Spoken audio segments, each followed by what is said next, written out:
हे प्रकरण खूप मोठं आहे. याच्यात मुख्यमंत्र्यांनी स्वतः लक्ष घालणं खूप गरजेचं आहे.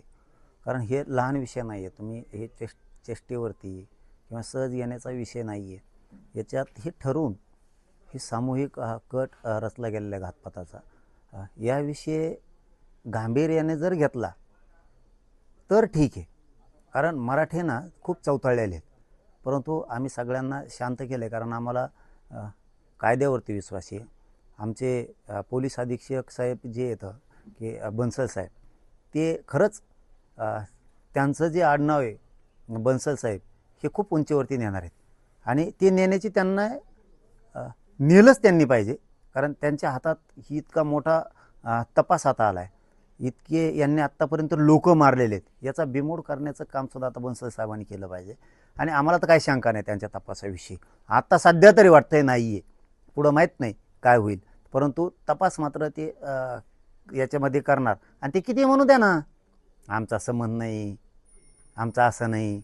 आता तो बीडचा कांचन का काय कोणतो म्हणतो समजा की बाबा जी भेट झाली त्या भेटीचं अर्थ अनर्थ केला आणि कुठं कटात आणि त्या षडयंत्रात आमचा काही संबंध नाही आहे. तो बोललेली क्लिपच आहे, ते मीडियाच्या बांधवाला आम्ही देऊन टाकतो. आणि काय करायला पाहिजे एस पी साहेबांनी, यांचे सगळे दमदाटेसुद्धा काढले पाहिजेत. कारण ते त्यातले नंबर छाटणं खूप गरजेचं आहे. बरेचसे याच्यामधले यांचे कॉल डिटेल. आता ह्यो 5-6 दिवस फरार का होता?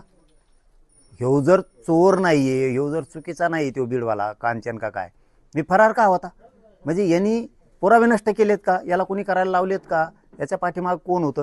हे सगळा याचा शोध मात्र तातडीनं लावणं खूप गरजेचं आहे. आणि चौकशीला त्यालासुद्धा आणलं पाहिजे, त्या धन्यामुंड्याला सुद्धा.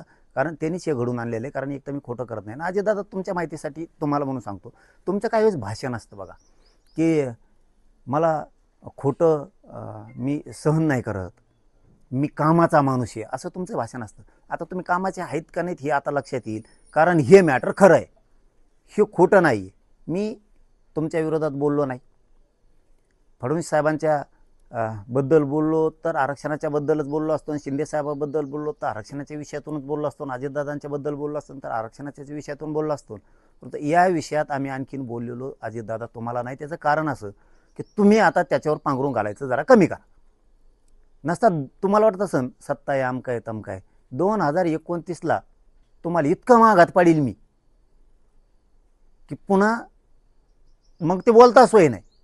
कारण तुम्ही ज्या लोकांकडे लोकच नाहीत असे लोक घेऊन संघ पाळताय, मराठ्यांच्या विरोधात काम करताय, ते घातपात करायला लागलेत आणि त्यांचे पाठराखण करणार. संतोषभाई देशमुखांच्या प्रकरणात सुद्धा तुम्ही असंच केलं. तुम्ही महादेव मुंडेभाई यांच्या प्रकरणात तुम्ही असंच केलं. त्या महादेव गीते यांच्या प्रकरणात असं ते बियाणे का काय, अहो शेकडो प्रकरणात तुम्ही किती दिवस झाकेणार अजितदादा. म्हणून मी आणखीनही तुम्हाला बोललेलो नाहीये. तुम्हाला फक्त माझी एक सूचना आहे की तुम्ही त्याच्यावर पांघरून घाल नका, त्याला चौकशीला पाठवा. आणि ते कुठं लपलाय ना, काय लपवतो रे ह्या गाड्या, तो म्हणला ना नार्को टेस्ट करायची, आता कुठं गेला खरकाट्या, कुठं लपतो? चाल इथं पेड नाही, इथं नार्को टेस्टला निघायचं, आता शानफाना करायचा नाही. कशाला त्या गोरगरीब वंजाऱ्याला रस्त्यावर उतरतो? तू पाप करणार आणि त्यांना फेडायला लावतो का? आता ओबीसीला मध्ये आणतो कशाला?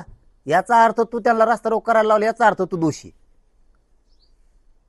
तू दूध का दूध पाणी का पाणी होऊ दे, चल त्या नार्को टेस्टला तिकडं त्या नळ्यात जाऊन बसू आपण, कोणच्या आहेत त्या मशीन मध्ये. चल लपू नको रे, तुला सुट्टी नाही आता, तिकडं चल.